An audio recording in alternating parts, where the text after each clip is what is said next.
Picture this. A German officer stands at a train window somewhere in rural Texas, his hands trembling as he grips a forbidden notebook. Outside, the American night blazes with light, farmhouses glowing like beacons, street lamps illuminating empty roads, shop windows burning bright at 10 o'clock in the evening. He writes a single sentence that could earn him solitary confinement. They must be deceiving us. No nation at war could possess such wealth. His name is Unteroffizier Werner Burkhardt. The date, June 4th, 1943. And what he's witnessing through that window will destroy everything he believes about his enemies, his country, and his cause. This is the story of how America won World War II, not just with bullets and bombs, but with abundance so overwhelming it cracked the foundation of Nazi ideology itself. The surrender came like a thunderclap across the desert. May 13, 1943, Tunisia. General Jürgen von Arnim, Rommel's replacement, raises the white flag. Around him, between 250,000 and 275,000 German and Italian soldiers lay down their weapons. These aren't conscripts or reserves. These are the Afrika Korps, Rommel's finest, battle-hardened warriors who pushed the British to the gates of Cairo, men who earned the respect of Montgomery himself through sheer tactical brilliance and courage under fire. Among them stands Hauptmann Friedrich Rodke, Iron Cross First Class, veteran of the French campaign, wounded twice in the desert. His diary, discovered decades later in the National Archives, will provide historians with something invaluable, a window into the psychological demolition of the Nazi worldview recorded in real time by a true believer as his faith crumbles to dust. But first, there's the journey. The port of Oran, Algeria. 30,000 German prisoners wait in makeshift compounds for transport ships. The chaos of defeat still rings in their ears. The final desperate battles, the ammunition running out, the realization that no relief was coming. They expect brutality. They expect revenge. They expect to be treated the way the Wehrmacht treated captured enemies. Instead, they encounter something they cannot comprehend: American efficiency.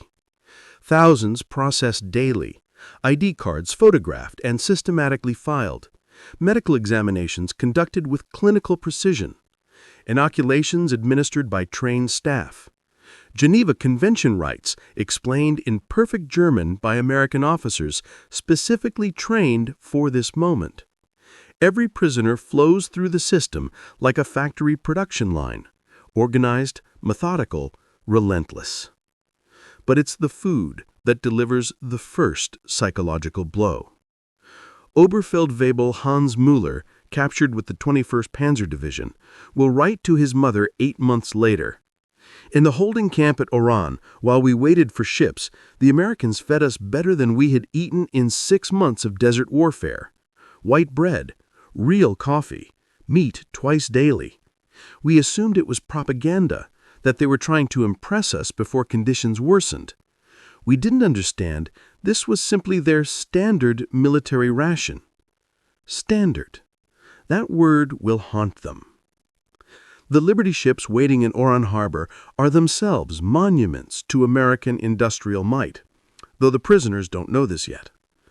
The SS Robert E. Peary, built in 4 days, 15 hours, and 29 minutes at Kaiser Shipyards in Richmond, California. If the Germans knew this fact, they would dismiss it as impossible propaganda, but it's true. At peak production, America is launching 3 Liberty ships every single day. Each vessel requires 250,000 parts manufactured in 32 separate states, assembled in ports that barely existed 2 years ago. These ships are returning from Europe after delivering supplies to Allied forces. Rather than sail back empty, they carry human cargo. Up to 30,000 German prisoners per month by summer 1943. The 2-week Atlantic crossing becomes the second phase of psychological warfare. Though no American officer frames it that way. It's simply logistics, reality, the grinding machinery of American abundance in action. Feldfebel Kurt Zimmermann of the 90th Light Division keeps detailed records that survive in letters to his family. What he documents is stunning. The ship's crew disposes of more food waste each day than my entire company received in weekly rations during our final months in Africa. The American sailors throw away half-eaten steaks, whole loaves of bread, gallons of milk that sat too long. They do this openly, without thought, not to mock us, but because to them, this waste means nothing. Their supply is limitless. The German prisoners crowd the rails watching the American sailors toss garbage overboard. Food garbage, meat garbage, bread garbage. More calories hit the Atlantic Ocean each day than an entire German infantry battalion consumed in a week. But the ships themselves become floating classrooms in American power.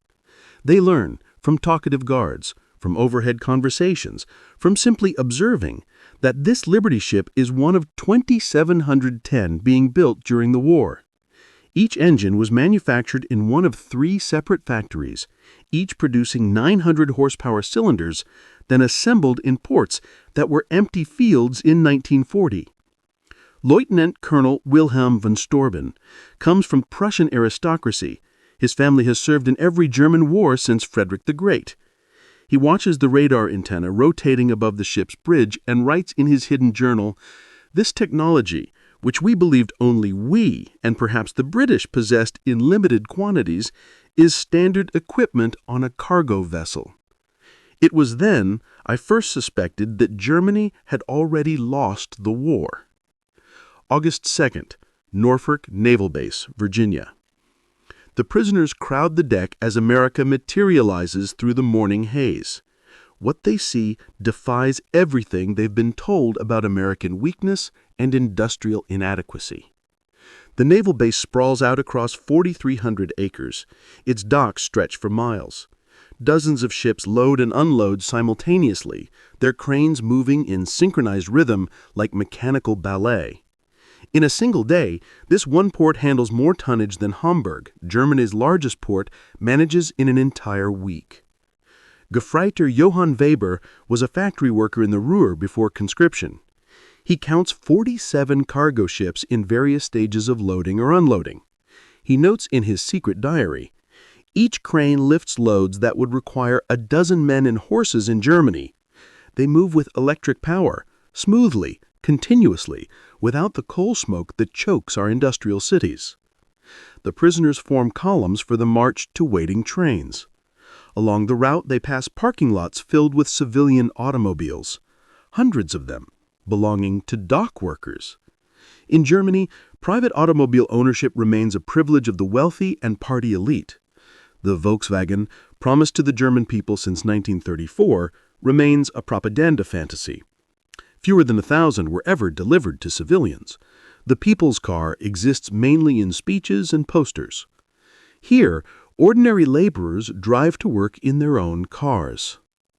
But nothing, absolutely nothing, prepares them for the trains themselves. Not boxcars, not the 40 and 8 wagons, 40 men or 8 horses that carried German troops across Europe.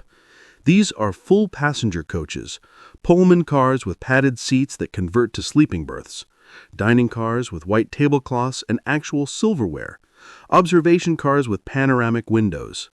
Hauptmann Friedrich Radke writes, "We boarded like tourists, not prisoners."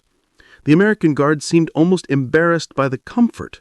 One sergeant apologized that the air conditioning wasn't working properly in our car. Air conditioning in August. We had believed such luxury existed only in Hitler's personal train. The 3-day train journey from Norfolk to the camps of Texas and Oklahoma proves more destructive to Nazi ideology than any military defeat.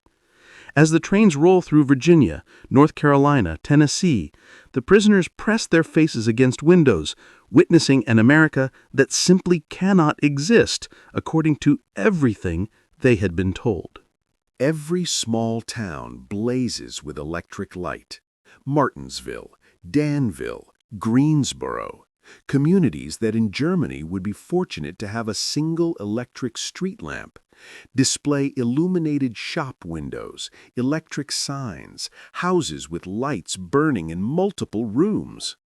The trains pass factories running night shifts, their windows glowing, parking lots full even at midnight. Oberfeldwebel Ernst Mayer's father is a Nazi Party block leader in Hamburg.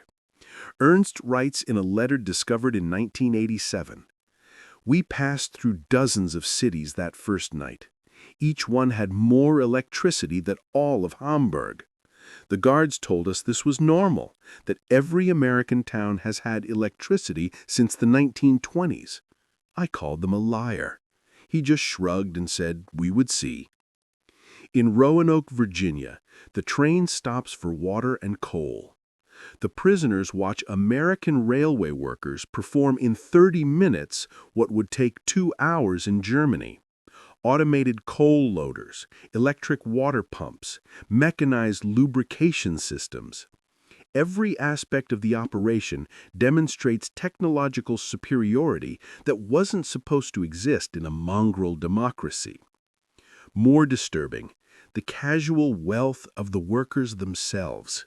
They wear leather boots that would cost a German laborer 2 months' wages. They drink Coca-Cola from glass bottles and toss the empties into bins without thought. They smoke cigarettes continuously, stubbing them out half-finished. Feldwebel Hinrich Roller is an electrical engineer from Siemens before the war. He calculates that this single railway yard uses more electricity in 1 hour than his entire district in Berlin uses in a day. "The waste was magnificent," he writes. "They left lights burning in empty buildings. Electric fans ran in vacant rooms. It was the carelessness of infinite resource." As the trains cross into Tennessee and Kentucky, the prisoners encounter American industrial power in full display. Through the windows, endless factories, each one larger than anything most have seen in Germany. The Alcoa aluminum plant in Tennessee stretches for 3 miles along the river. Its electric furnaces consume 175,000 kilowatts of power, more than the entire city of Munich. Near Louisville, the trains slow as they pass the Rubbertown complex, synthetic rubber plants that sprang from empty fields in just 18 months. 4 massive facilities, each employing thousands, producing 800,000 tons of synthetic rubber annually. Germany, despite inventing the process, never managed more than 120,000 tons in its best year. Oberleutnant Erich Hoffmann is a chemist from IG Farben. In a post-war interview, he recalls, "I knew those plants. I could see the distillation columns, the catalytic crackers. Each facility was more advanced than anything we had built, and there were 4 of them just in this one location. They told us there were dozens more across the country." The trains pass Ford's Willow Run plant outside Detroit, visible from miles away, built in 9 months, producing a B-24 Liberator bomber every 63 minutes. At peak production, 42,000 workers assembling bombers from 1,550,000 parts manufactured by 1,500 subcontractors. Hauptmann Werner Bauer is a Luftwaffe pilot shot down over Tunisia. He presses his face against the window, counting 17 B-24s in various stages of completion visible from the train. He had been told American planes were inferior, hastily built, would fall apart in combat, but I could see the precision of the assembly lines, the quality of construction. These were not inferior aircraft. They were simply built faster than we could imagine possible. The deeper the trains penetrate into America's heartland, the more complete becomes the destruction of Nazi mythology. In St. Louis, they cross the Mississippi River on the Eads Bridge. Below them, barges carry more grain than the entire German harvest of 1942. Grain elevators stretch along both banks, each one holding enough wheat to feed a German city for months. Unteroffizier Karl Schmidt is a farmer's son from Bavaria. His diary entry: "The Americans transport food as we transport ammunition, in endless quantities without concern for loss. I watched them loading a single barge with wheat enough to feed my entire village for 5 years. The crane operator was eating a sandwich with meat thicker than our weekly ration." In Kansas City, the train stops at massive stockyards, tens of thousands of cattle waiting for slaughter. The smell of meatpacking plants fills the air for miles. German POWs who subsisted on 200 grams of meat per week in Africa, when lucky, watch American workers eating beef sandwiches during lunch breaks. They ate meat like we ate bread. No, that's wrong. They ate meat like we wished we could eat bread. The guard bought us hamburgers from a stand near the station. Meat, cheese, vegetables on white bread for 15 cents. He bought 20 of them without thinking, paid with a single dollar bill. This was not special. This was their normal food. The arrival at the camps provides the next level of cognitive demolition. Camp Hearn, Texas, built in 4 months, houses between 3,000 and 4,800 prisoners in conditions that exceed what most knew as civilians. Wooden barracks with electric lights, flush toilets, hot showers, steam heat. Each building constructed with more lumber than entire German villages possess. The camp hospital astounds medical personnel among the prisoners. Oberst Lieutenant Colonel Dr. Friedrich Bauer, chief surgeon of the 164th Light Division, finds himself in a facility better equipped than most German civilian hospitals. X-ray machines, surgical equipment, pharmaceutical supplies unavailable in Germany since 1941. All standard provision for enemy prisoners. They had penicillin, Dr. Bauer will later testify. This miracle drug we had only heard rumors about. They used it freely, even on prisoners with minor infections. German soldiers were dying for want of basic sulfa drugs, and the Americans were giving us their most advanced medicine without hesitation. The camp kitchen becomes another classroom in American prosperity. Prisoners assigned to cooking duties discover walk-in refrigerators, electric mixers, automated dishwashers, gas ranges that can prepare meals for 5,000 men. The daily ration includes fresh milk, eggs, meat, vegetables, and white bread, quantities German civilians haven't seen since 1939. Feldwebel Otto Krebs is a former hotel chef from Munich. He writes, "Today we threw away more food than my family has seen in 3 years. Not spoiled food, simply excess. American regulations require we prepare 10% more than needed to ensure every prisoner receives full rations. The surplus is discarded. I wept as I threw perfectly good bread into the garbage." By September 1943, the labor shortage in American agriculture leads to the employment of POWs in fields and factories across the country. This decision, driven by necessity, proves more destructive to Nazi ideology than any propaganda program could achieve. Groups of prisoners are trucked daily to work sites, traveling through the American heartland without blindfolds or restricted routes. They see everything. The endless fields of corn and wheat, the factories running 3 shifts, the shops full of goods, the parking lots full of cars, the houses with refrigerators and radios. At a cotton gin outside Houston, Unteroffizier Herbert Lung watches a single machine process more cotton in 1 hour than his entire village could handle in a month using traditional methods. The gin is powered by electricity from the Colorado River Authority, part of a rural electrification program that brought power to 90% of Texas farms by 1943. The farmer who owned the gin was nobody special, Long records. Not aristocracy, not a party member, just a farmer. Yet he had electricity, running water, a truck, a car, and a tractor. His workers, including the Negroes, ate lunch from boxes containing more food than German workers received in a week. And this was normal. Every farm we passed was the same. In Nebraska, prisoners work sugar beet fields, witnessing agricultural mechanization that defies comprehension. A single combine harvester can do the work of 100 men. The fields stretch to the horizon, each one larger than entire German counties. Farmers speak casually of yields that would be fantasy in Germany. 60 bushels of wheat per acre compared to Germany's 30 on the best land. Gefreiter Wilhelm Hofmann, working on a farm outside Scottsbluff, writes, "The farmer's son, a boy of 16, drove a tractor worth more than everything my father earned in his lifetime. When I mentioned this, the boy laughed and said it wasn't even a particularly good tractor. His father was waiting for a new model from John Deere that would be even better."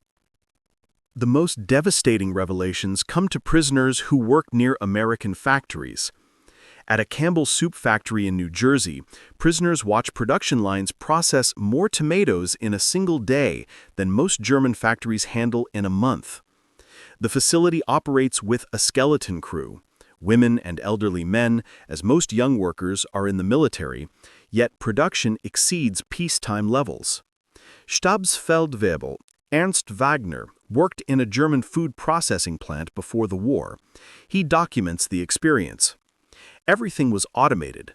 Electric conveyor belts, automatic filling machines, steam cookers processing hundreds of cans simultaneously. One elderly woman monitored controls that managed what would require 50 workers in Germany. She did this while listening to a radio and drinking coffee. Near Detroit, prisoners unloading coal at a power plant gained glimpses of the automotive industry's conversion to war production.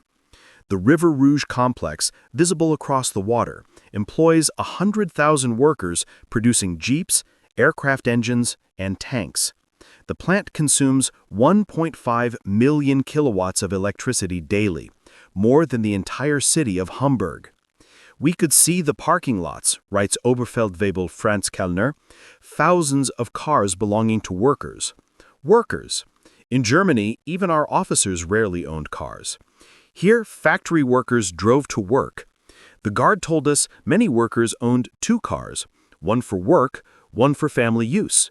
We thought he was mocking us. By winter 1943, the cumulative impact of these observations produces what American intelligence officers call ideological collapse syndrome among the prisoners.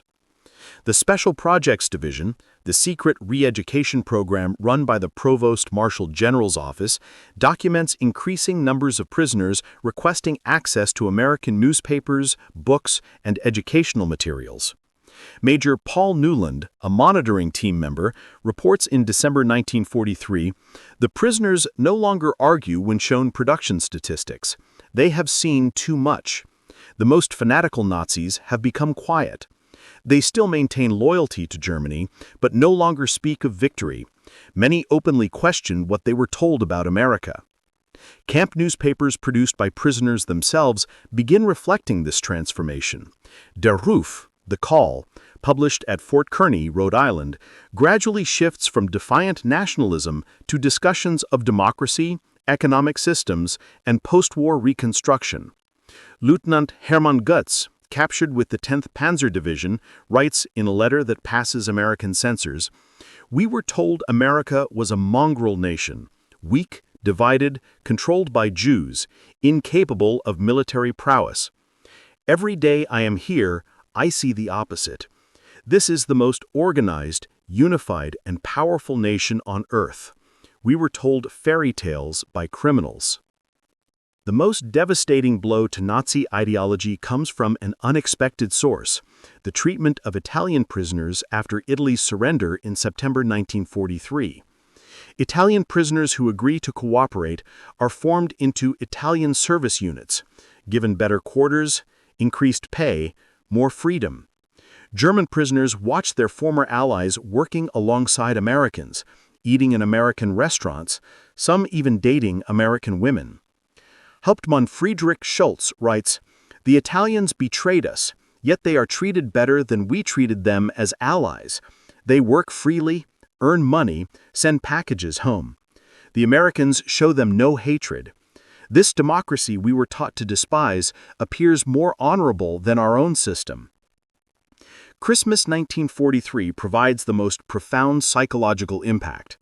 American organizations, churches, and civic groups send 500,000 Christmas packages to German POWs, to enemies who had been trying to kill American soldiers months earlier. Each package contains cigarettes, candy, toiletries, and games. Local communities invite prisoners to Christmas dinners, though regulations prevent most from accepting. At Camp Hearn, Texas, the local Methodist church choir performs Christmas carols in German for the prisoners. Women from Hearn send homemade cookies and cakes. The Boy Scouts deliver handmade Christmas cards. This kindness to enemies shatters the final remnants of Nazi racial theory. Oberleutnant Walter Müller, whose brother died in the bombing of Hamburg, writes, "They know we are their enemies. Many have sons and husbands fighting against our armies, yet they show us Christian charity, not propaganda, but genuine kindness. What kind of people treat enemies this way? Only those absolutely certain of victory and secure in their power." The Christmas feast itself defies comprehension. Turkey, ham, mashed potatoes, gravy, vegetables, pies, ice cream, quantities of food Germany hasn't seen since before the First World War. They eat until they're sick, unable to comprehend such resources being lavished on enemies. We ate like kings, better than German generals eat, better than party leaders, and this was not special.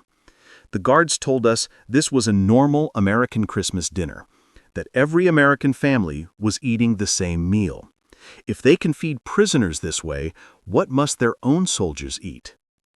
By early 1944, over 40,000 German prisoners are enrolled in educational programs. They study English, American history, mathematics, sciences. The University of Chicago provides correspondence courses. Stanford sends professors to lecture on democracy and economics. The thirst for knowledge is insatiable. Prisoners who had been told Americans were cultureless barbarians discover libraries with millions of books, universities that welcome all social classes, scientific research that leads the world.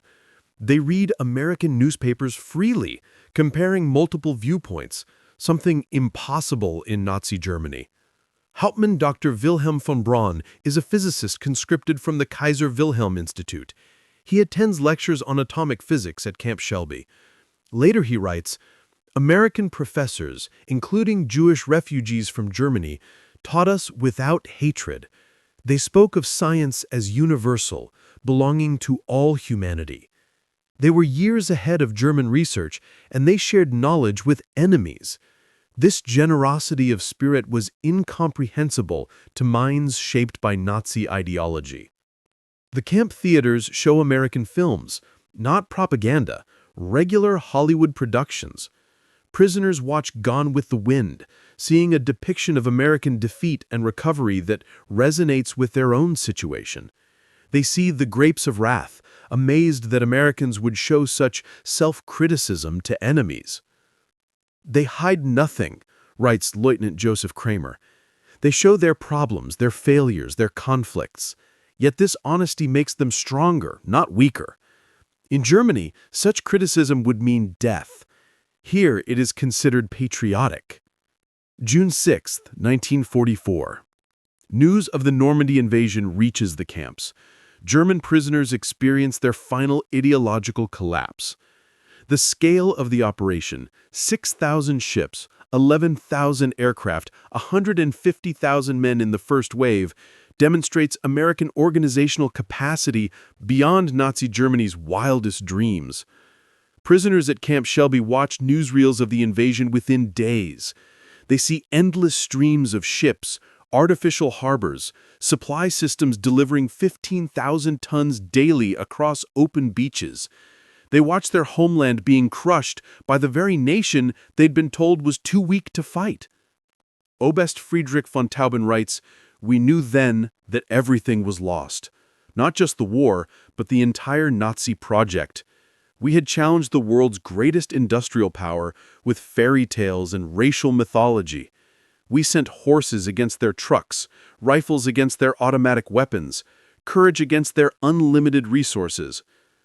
April 1945 brings the final revelation. As American forces liberate concentration camps in Germany, the footage is shown to German POWs. Many refuse to believe it initially, claiming it's propaganda. But the evidence is overwhelming. Testimony from American soldiers, photographs, newsreels, eventually letters from Germany confirming the horror. The psychological impact is devastating. Men who maintained some pride in German honor despite military defeat now face the complete moral collapse of their nation. Everything they fought for was not just defeated, but evil. Hauptmann Walter Schmidt writes the most eloquent summary. "We thought we were warriors for a great cause. We discovered we were tools of criminals. We believed we were bringing civilization to inferior peoples. We found that we were the barbarians. The Americans we called weak and decadent showed us what civilization actually meant." As the war ends in May 1945, German POWs face repatriation with mixed emotions. They had witnessed an America that contradicted everything they believed. They had eaten better as prisoners than as soldiers. They had been treated with more dignity by enemies than by their own government. The last months of captivity are spent preparing for return to a destroyed Germany. American authorities provide vocational training, agricultural education, political instruction. Prisoners learn about the Marshall Plan before it's announced publicly, understanding that America will rebuild rather than punish Germany. "They prepared us to rebuild our country," writes Oberst Friedrich von Tauben. "They gave us skills, knowledge, hope. They transformed defeated soldiers into future citizens. This generosity from victors was incomprehensible to minds shaped by Nazi vindictiveness." Between 1945 and 1946, 371,683 German POWs are repatriated from American camps. They return to a Germany divided, destroyed, and destitute. But they bring something precious: knowledge of how a democratic industrial society functions. The German POWs who experienced American prosperity became unwitting agents of transformation in post-war Germany. They had seen industrial efficiency, agricultural productivity, democratic prosperity. They knew reconstruction was possible because they'd witnessed a society that achieved it. Many former POWs rise to prominence in West Germany's reconstruction. Hans Kroll, prisoner at Camp Shelby, becomes West German ambassador to the United States. Walter Hallstein, who taught classes at Camp Como, becomes president of the European Commission. Rüdiger von Weckmar, held at Camp Herne, serves as German permanent representative to the United Nations. Edward Ackermann, prisoner at Fort Robinson, becomes a leader in German agriculture reform. They bring American methods to German industry, American efficiency to German agriculture, American democratic ideals to German politics. The economic miracle of the 1950s is built partly on knowledge gained in American prison camps. "We learned that prosperity came from freedom, not conquest," Hans Kroll writes in his memoirs. "We saw that democracy created wealth, that diversity brought strength, that treating workers well increased production. These lessons, learned as prisoners, shaped the new Germany." Historians have called the German POW experience in America one of the most successful re-education programs in history. Without coercion, without propaganda in the traditional sense, American industrial might and democracy converted hardened Nazis into future democratic citizens. The program succeeded because it relied not on words, but on observation. Prisoners saw American society functioning at peak efficiency while treating enemies with dignity. They witnessed industrial capacity that made German production look primitive. They experienced a standard of living that exposed Nazi promises as fantasies. Dr. Arnold Kramer, the leading historian of German POWs in America, concludes, America won the propaganda war not through clever messages, but through sheer reality. Every full meal, every electric light, every working toilet was an argument against Nazism. The POWs were converted by prosperity. The statistics support this assessment. Of the 371,683 German POWs held in America, fewer than 1% attempted escape. Only 2,222 total attempts recorded. Post-war surveys show 95% rated their treatment as good or excellent. Most remarkably, thousands maintained correspondence with American families for decades after the war. In 1985, on the 40th anniversary of the war's end, surviving German POWs hold a reunion in Austin, Texas. Over 500 former prisoners returned to America, many bringing their families to show them where their transformation began. Former Oberfeldwebel Hans Weber, held at Fort Robinson, Nebraska, later returned to become a physician in Georgetown, Maine, speaks at the reunion. Life in the camps was a vast improvement for many of us who had grown up in cold water flats in Germany. We discovered running water, central heating, and abundant food. But more than that, we discovered dignity. Former Stabsfeldwebel Kurt Meyer, who worked on farms in Iowa, adds, the farmers treated us not as enemies, but as young men far from home. They shared their meals, their knowledge, sometimes their homes. This humanity from people whose sons were fighting against us, this changed us forever. At the 1985 reunion dinner, former Oberst Hermann Gutz, then 78 years old, delivers the keynote address that captures the essence of the transformation. We came to America as enemies, as Nazis, as believers in a lie. We left as friends, as Democrats, as men who had seen the truth. America showed us that strength comes not from conquest but from production, not from hatred but from diversity, not from tyranny but from freedom. We witnessed the arsenal of democracy at full production. We saw farmers who produced food for the world, workers who built the tools of victory, and citizens who treated enemies with dignity.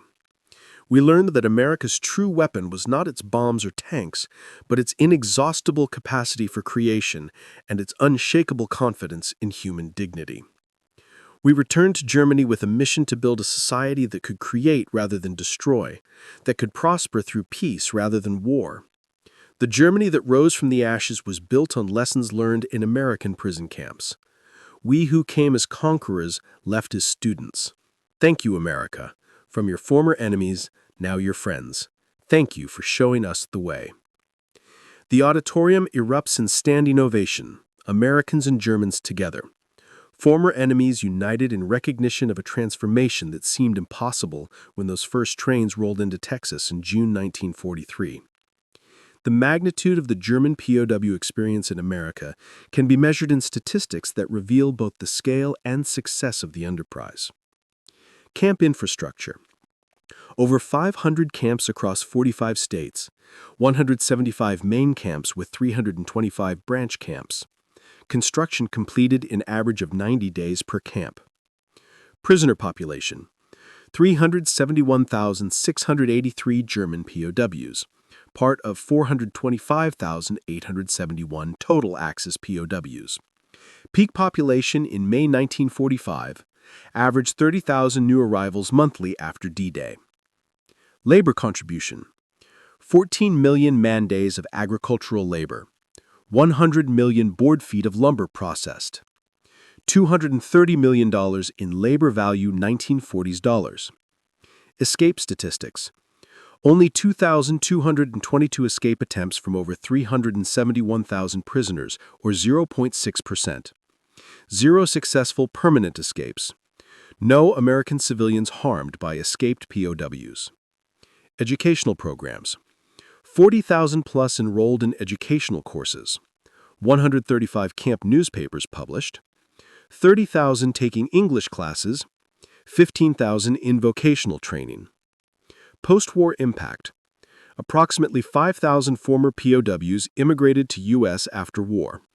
12,000 plus maintained correspondence with American families. 95% rated treatment as good or excellent. 74% believed captivity positively changed their worldview. The German POWs who experienced American industrial might didn't just witness history, they were transformed by it. Their captivity became education.